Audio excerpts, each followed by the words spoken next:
Olá, este é o Justiça Gaúcha, telejornal do Tribunal de Justiça do Rio Grande do Sul. Veja agora os assuntos que são destaques na edição desta semana. TJRS participa de acordo interinstitucional para a construção do Núcleo de Gestão Estratégica do Sistema Prisional. Sejusc Regional de Caxias do Sul celebra alto índice de acordos. Vítima de violência doméstica faz alerta para o combate à agressão contra as mulheres. Veja estas e outras notícias nesta edição do Justiça Gaúcha que começa agora.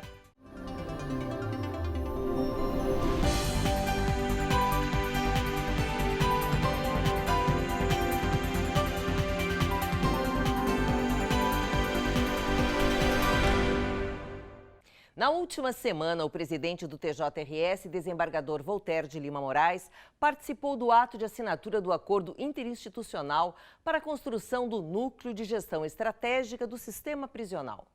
O termo de cooperação para a criação, estruturação e funcionamento do NUGESP foi assinado por autoridades representantes do Poder Judiciário e Poder Executivo Estadual, Ministério Público, Defensoria Pública, OAB-RS, Conselho Nacional de Justiça, Ministério da Justiça e Segurança Pública, DEPEN e o município de Porto Alegre.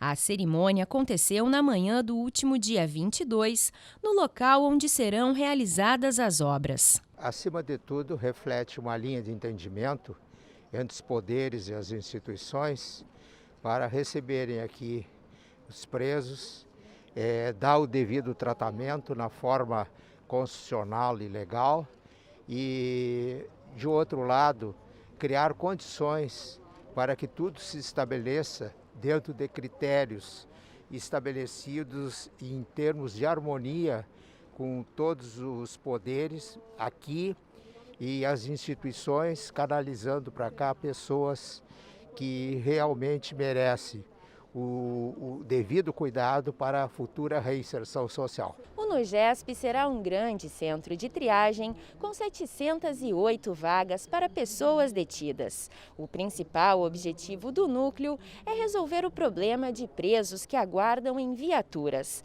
Aproximadamente 200 servidores serão alocados para garantir um serviço eficiente e seguro.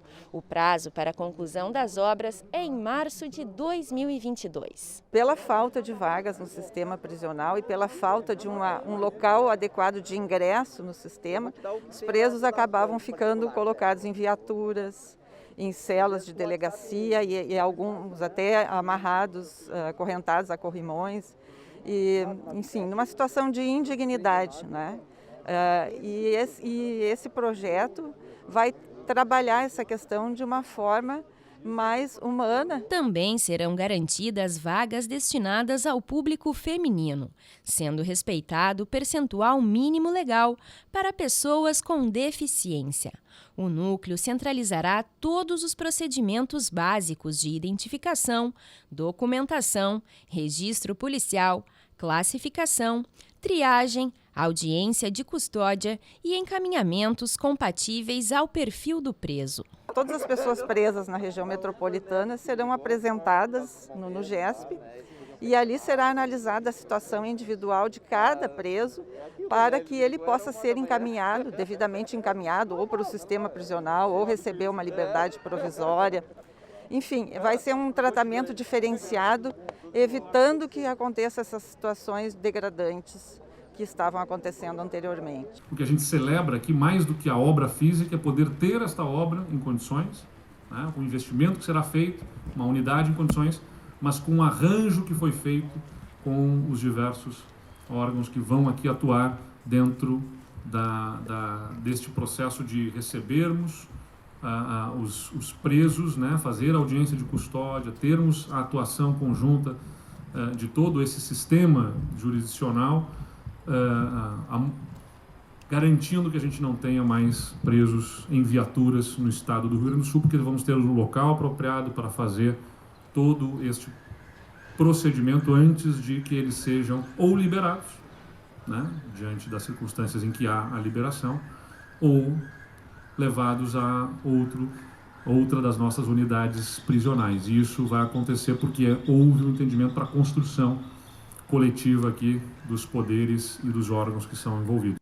O Sejusc Regional de Caxias do Sul, que abrange 13 comarcas da região da Serra Gaúcha, atingiu um percentual médio de 80% de acordos em pré-processos que ingressaram nos últimos 2 meses. O serviço é oferecido pelo TJRS para todo o estado do Rio Grande do Sul.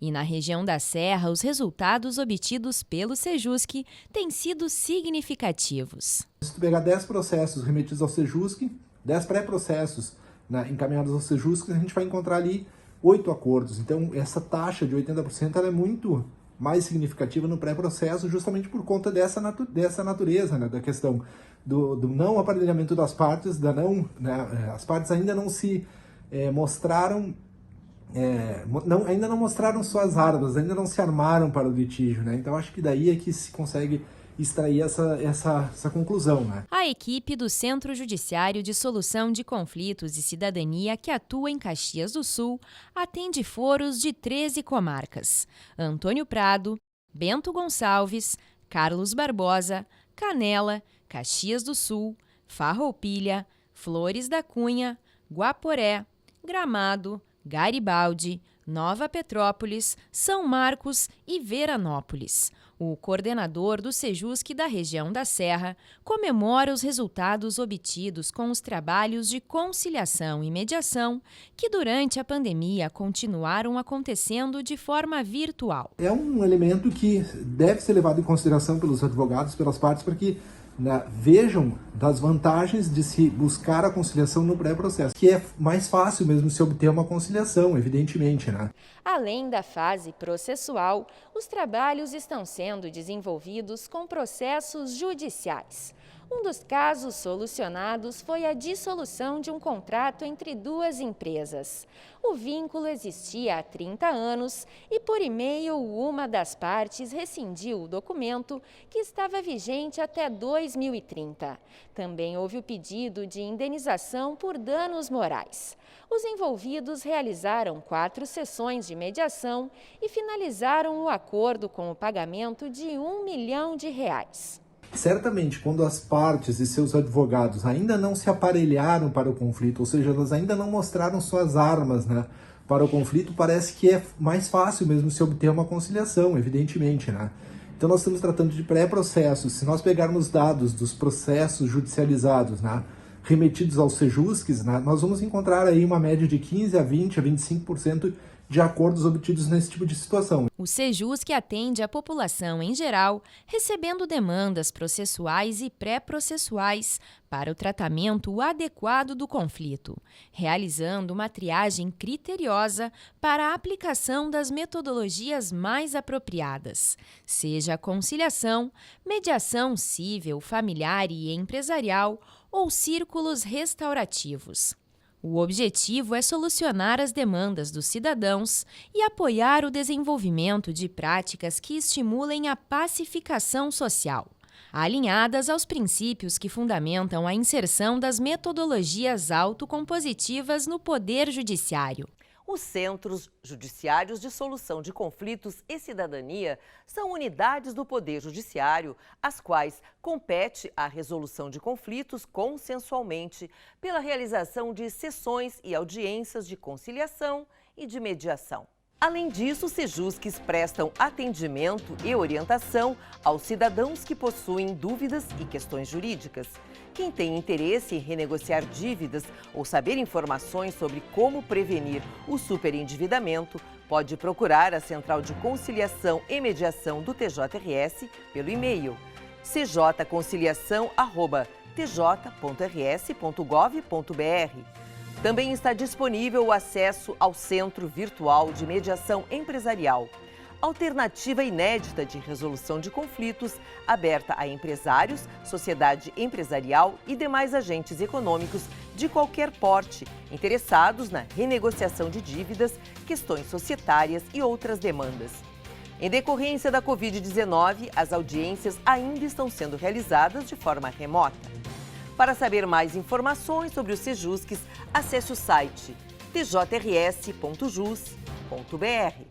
E o nosso programa vai agora para um breve intervalo. Veja a seguir.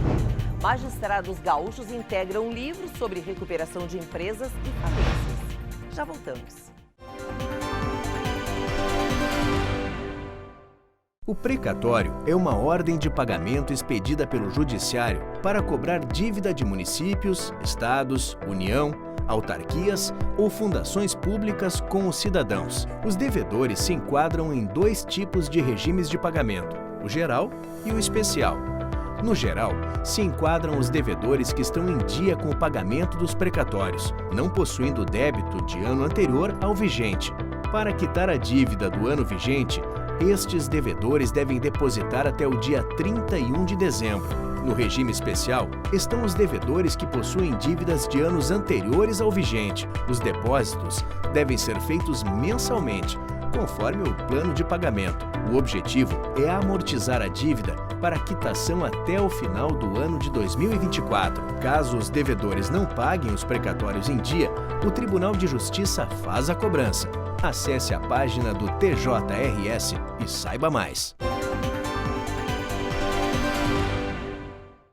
O desembargador Ney Widman Neto e a juíza de direito Giovana Farenzena participam da obra Recuperação de Empresas e Falência, diálogos entre a doutrina e jurisprudência. A organização do livro é coordenada pelo ministro do STJ, Luiz Felipe Salomão, pelo professor Flávio Tartucci e pelo juiz de direito Daniel Carnio. A publicação tem 880 páginas, com 30 principais temas relacionados à matéria. Por ocasião da reforma da Lei de Recuperação Judicial e Falência, através da Lei número 14.112, reuniram-se diversos juízes, desembargadores e juristas de todo o Brasil. Os diversos textos do livro apresentam a consolidação do sistema normativo jurídico brasileiro referente à falência e à recuperação de empresas, por meio do diálogo entre os operadores do direito, a jurisprudência e as inovações legislativas. No capítulo elaborado pelo desembargador Ney, o terceiro vice-presidente do TJRS abordou a nova regulação do encerramento da recuperação judicial. Já a juíza de direito Giovana Farenzena escreveu sobre os sejusques empresariais. Tive a honra de escrever um capítulo desse livro, assim como a doutora Giovana Farenzena, juíza da Vara Empresarial de Porto Alegre, que também é coautora dessa obra, que já integra o acervo da biblioteca do nosso Tribunal de Justiça. Esperamos que seja útil e proveitosa aos operadores do direito que lidam com essa matéria.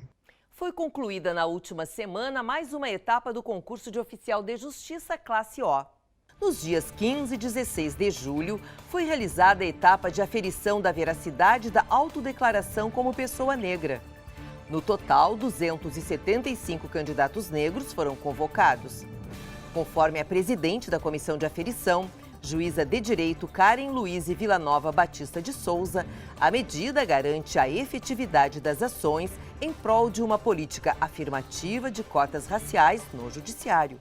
Isso porque as políticas afirmativas têm por objetivo atingir aquelas pessoas que experimentam socialmente desvantagens e obstáculos na vida social, no mercado de trabalho, em razão da cor da sua pele. E aqueles candidatos que se autodeclararam negros e que são vistos socialmente como um grupo racializado, destinatário da política de cotas, terão suas inscrições homologadas nessa condição. Entendemos que foi excelente o procedimento, sem intercorrências, e trabalhamos para que o Poder Judiciário do Rio Grande do Sul possa seguir implementando não apenas a Resolução 203/2015, como também a nova legislação que prevê a reserva de cotas para pessoas negras. Usados muitas vezes como sinônimos um dos outros, os termos reclusão, detenção e prisão simples têm significados diferentes na lei. Você conhece a diferença entre eles? As penas privativas de liberdade estão previstas no Código Penal e na Lei de Contravenções Penais e se distinguem pelo regime de cumprimento da condenação. A principal diferença entre estes 3 sistemas de punição está no tipo de crime que foi cometido. Enquanto a reclusão é aplicada em condenações de crimes mais severos, a detenção se aplica em condenações mais leves. Já a prisão simples é utilizada em casos de contravenções e infrações de menor lesividade. Os crimes mais comuns que se enquadram no regime de reclusão são homicídio doloso quando há intenção, como roubo, furto, tráfico de drogas, entre outros. Nestes casos, as penas são cumpridas em estabelecimentos de segurança máxima ou média.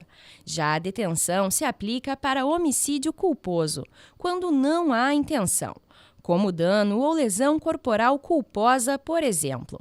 Geralmente são cumpridas em lugares alternativos, como colônias agrícolas, industriais ou de serviços. Quando um crime é apenado com reclusão, por exemplo, essa pena pode ser cumprida em regime fechado, semiaberto ou aberto.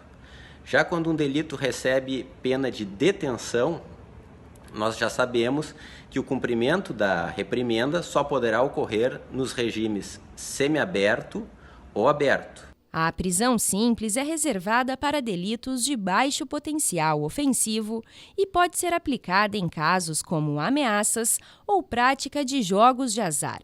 Geralmente, as penas são cumpridas em casas de albergado ou estabelecimento adequado. É uma punição prevista para as contravenções penais, que são condutas menos graves do que os crimes previstas no Decreto-Lei 3688 de 1941. E o artigo 6º desse Decreto-Lei estabelece que a pena de prisão simples deve ser cumprida sem rigor penitenciário em estabelecimento especial ou seção especial de prisão comum, em regime semiaberto ou aberto, e que o condenado à pena de prisão simples fica sempre separado dos condenados à pena de reclusão ou de detenção. Então, espero que essa breve explicação ajude a uma melhor compreensão da diferença entre os tipos de penas previstos no direito brasileiro. A violência doméstica é a principal causa de feminicídio no Brasil e no mundo. Trata-se da violência que mata, agride ou lesa a mulher. Esse tipo de violência pode ser cometido por qualquer pessoa que tenha uma relação familiar ou afetiva com a vítima. Conheça agora a história da Juliana, que passou por esse tipo de violência. A violência contra a mulher geralmente inicia de forma sutil, com agressões verbais, humilhação e controle, por exemplo. Mas os abusos psicológicos podem ser só o princípio de agressões mais graves, como a violência física, patrimonial e sexual, que podem levar ao feminicídio. Hoje, aos 34 anos e com 4 filhos, Juliana foi vítima de um relacionamento abusivo durante 4 anos e sofreu todas essas formas de violência do seu companheiro. Começaram com pequenas agressões sutis, eu tinha que mandar foto de onde eu estava, eu tinha que sempre mandar a minha localização, meu telefone não podia ter senha. E sempre manipulações emocionais, né? Então, aí veio a primeira agressão física. E como eu nunca havia vivido, eu não entendia o ciclo, eu achei que ele estava passando por um momento ruim e decidi perdoá-lo e aceitei todas as desculpas e manipulações que eles fazem, né? Uma em cada 4 mulheres acima de 16 anos afirma ter sofrido algum tipo de violência no Brasil durante a pandemia de Covid-19, segundo pesquisa do Instituto Datafolha. Isso significa que cerca de 17 milhões de mulheres sofreram algum tipo de agressão no último ano. E Juliana está dentro das estatísticas. Ela conta que, em função do isolamento social, as agressões se tornaram cada dia mais recorrentes. E ela viveu sob tensão neste período. Toda a manipulação que os abusadores fazem, né? Então, toda a culpa do comportamento era minha, eu não entendia, eu provoquei, eu não fiz da maneira correta. Então, quando eu me vi nesse ciclo, eu não estava conseguindo sair, eu achei que eu poderia conversar e ele sair de boa, já que ele era um bom padrasto a princípio, depois ele era um bom pai a princípio, porque depois eu entendi que um homem que faz isso, né, que viola a mãe do filho na frente de um filho, não é um bom exemplo, assim. Em um dos episódios de agressões, ela percebeu que o comportamento do companheiro não mudaria. E o mais importante, que a culpa disso tudo não era dela. Foi então que Juliana tomou coragem e resolveu romper com o ciclo de violência. E a última agressão, que ao meu ver foi uma tentativa de feminicídio, né, onde eu fui esganada e violentada psicologicamente, arrastada pelos cabelos. Então eu já estava num estágio depressivo, então foi um grito de socorro, onde eu fiz a denúncia, ele foi preso em flagrante, e aí começou o meu processo de violência doméstica. Saí de casa com alguns pertences pessoais de meus filhos, e decidi que dessa vez eu não iria desistir, né? Eu iria cuidar de mim, eu me fortaleci, eu entendi que eu não sou culpada de nada, embora ainda ele segue me culpabilizando, né? Por eu ter prendido, por eu ter feito a denúncia, por eu ter uma postura que eu nunca tive, né? Para ajudar a superar toda a situação, Juliana contou com a ajuda da família e também do projeto Borboleta, uma das iniciativas da Coordenadoria da Mulher em Situação de Violência Doméstica e Familiar do TJRS. É um grupo maravilhoso, foi ali que eu tive um entendimento e fortalecimento de tudo que eu havia passado, o modo operante, que é sempre o mesmo, de pessoas que passaram situações semelhantes ou piores, embora a dor seja muito singular, mas de mulheres fortes que se apoiam e te ouvem sem julgamento e te entendem, né? E também foi disponibilizado atendimento psicológico individualizado, né? Que também para mim tem sido assim um esteio, né? O que a gente tem feito também é tentar incrementar os nossos projetos para que essas mulheres possam buscar auxílio. Então, são uma série de projetos que a gente vai desenvolvendo ao mesmo tempo para tentar atingir o maior número de população possível e para tentar justamente romper com essas ideias antigas de que não se metia a mão na briga do marido e da mulher, de que isso era uma situação interna daquele casal, quando não é uma situação daquele casal, é uma situação que atinge a família inteira, atinge as crianças, os filhos que estão envolvidos nessa situação. Então é realmente muito grave sob todos os aspectos. Para romper com essa realidade e quebrar o ciclo de violência, o primeiro passo é reconhecer a situação e depois procurar ajuda. A denúncia é fundamental para transformar a cultura machista e garantir a proteção e direitos a todas as mulheres. Se você presenciar ou for vítima de qualquer tipo de violência, Disque 180. Não esperem que eles mudem ou que eles tenham um pingo de amor pelo nosso sofrimento. Vai piorar, denuncie, procure ajuda, liga 180, liga 190, conversa com uma amiga, vai num posto de saúde, e que só isso que vai salvar a tua vida, porque o feminicídio está aí e infelizmente é muito real e muito perto disso. Os agressores não têm um limite entre uma violência e um feminicídio. 17 de julho foi celebrado o Dia da Proteção às Florestas. A data foi criada para conscientizar a população brasileira da necessidade de manter e recuperar as áreas verdes devastadas como um compromisso de todos. O TJRS apoia a adoção de políticas públicas que ajudem a preservar o meio ambiente e uma iniciativa que estimula o desenvolvimento sustentável. O Poder Judiciário Gaúcho, através do Ecojus, produz as boas práticas de gestão ambiental, criando um ambiente favorável à mudança de atitudes e comportamentos em relação ao meio ambiente e à sociedade. Desde 2015, a Unidade Ambiental Ecojus tem desenvolvido anualmente o Plano de Logística Sustentável, que foi criado em 2015 por determinação do CNJ e que é um instrumento de controle e planejamento onde nós prevemos metas e ações anuais para a racionalização do consumo de insumos e recursos naturais. Nesse plano, além da gente estabelecer projetos, né, para redução de consumo, tais como a terceirização de impressão, a digitalização de processos, né, que foram fatores muito importantes para a redução do consumo de papel nesses últimos 5 anos e que resultou já numa redução de mais de 10% do consumo, né, uma economia de mais de R$1 milhão.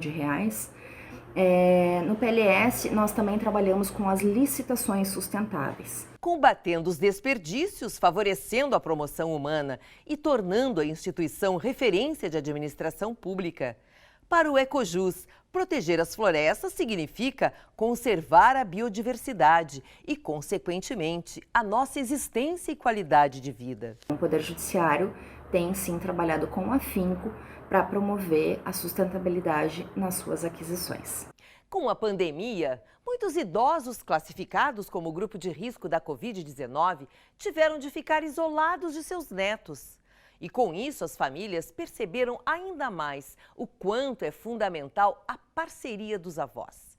Neste dia 26 de julho, dia em que é celebrado o Dia dos Avós, nós do Justiça Gaúcha preparamos uma homenagem de carinho que conforta o coração.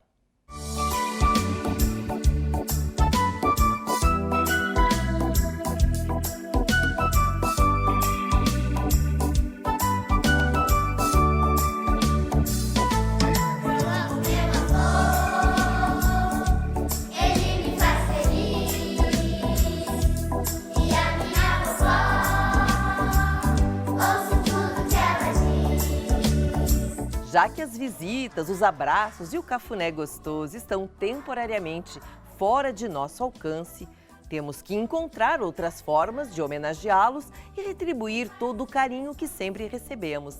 Então, ainda que virtualmente, neste Dia dos Avós, super vale aquela videochamada para dizer o quanto eles são importantes para nós. A avó Leila brinca muito comigo. E a vovó Maria é muito cuidadosa. Eu amo minhas avós. Feliz Dia das Avós. Vovó, eu amo muito vocês. Vó, essa é minha avó. Eu te amo muito. Disponíveis para um amor incondicional, eles, os avós, não poderiam deixar de enviar um recadinho para os pequenos. Agradeço a Deus todos os dias pela sua existência. Seu jeitinho carinhoso e amável, todas as vezes que estamos juntos, me encanta. Eu amo, sinto muita saudade. Como explicar o amor de avós? É inexplicável, todos sabem disso. Carol, Laurinha, vocês são lindas, maravilhosas, amamos muito vocês, tá? Vocês são uma bênção em nossa vida. Beijo. Beijos, gaúchas, te amamos. Vovô tá com muita saudade e vovô ama muito vocês. Vovô ama vocês de montão. Um beijo. Um beijo, minhas lindas. Eles são demais. Eu sei que te digo, meu rapaz. Some tão carinho, são muito especiais. Ser avós é bom demais. estamos encerrando mais um programa Justiça Gaúcha. Se você quiser entrar em contato com a gente, é só escrever para o nosso e-mail. E para assistir aos programas, é só acessar tjrs.jus.br. As edições anteriores do Justiça Gaúcha ficam no link que aparece aqui na tela. O TJRS também está nas redes sociais. Para nos seguir, basta procurar pelo perfil e saiba tudo sobre o que acontece no Poder Judiciário. Ficamos por aqui. Semana que vem estamos de volta e eu espero por você. Até lá!